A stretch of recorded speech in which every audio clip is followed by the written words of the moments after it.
నడిపించబడతా ఉంటాం. స్నేహితుల ఆలోచన చేతనో, బంధువులు ఆలోచన చేతనో, తల్లిదండ్రుల ఆలోచన చేతనో, తోడబుట్టిన వారి ఆలోచన చేతనో, రక్త సంబంధికుల ఆలోచన చేతనో, లేక నివాసిస్తున్నటువంటి ప్రజల మధ్యలో ప్రజల యొక్క ఆలోచన బట్టి మనము నడిపించబడుతూ ఉంటాం. కొన్నిసార్లు అలా నడిపించబడినప్పుడు మనకి నష్టమే తప్ప ప్రయోజనకరమైనది ఏది కూడా మనకి అనుభవించలేకపోతుంటాం. కొంతమంది స్నేహితులు ఆలోచన చేత నడిపించబడి తమ జీవితాన్ని పతనము చేసుకుంటున్నట్లుగా మనము చూస్తూ ఉంటాం.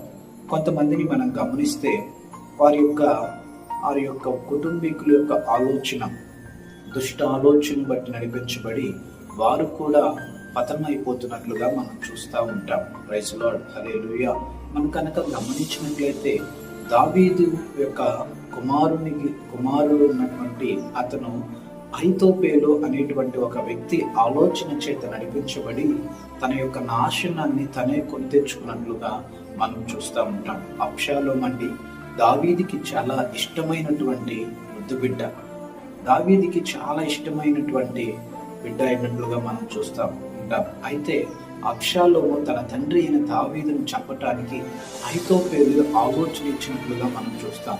దాని పర్యవస్థానము ఏమి జరిగిందంటే అబ్షాలోము చనిపోయినట్లుగా మనం చూస్తూ ఉంటాం. అంటే ఇరుగు పొరుగు యొక్క ఆలోచన మనల్ని పతనానికి, నాశనానికి గురి చేసుకున్నట్లుగా ఉంటుంది. మరి కొద్దిగా మనం గమనిస్తే మనము ఎవరి ఆలోచన చేత నడిపించబడాలి అని మనం గమనిస్తే ఇక్కడ ఆసాపు తన కీర్తనలో ప్రభుతో మాట్లాడుతుంటాడు. నీ ఆలోచన చేత నీవు నన్ను నడిపించెదవు. హల్లెలూయా.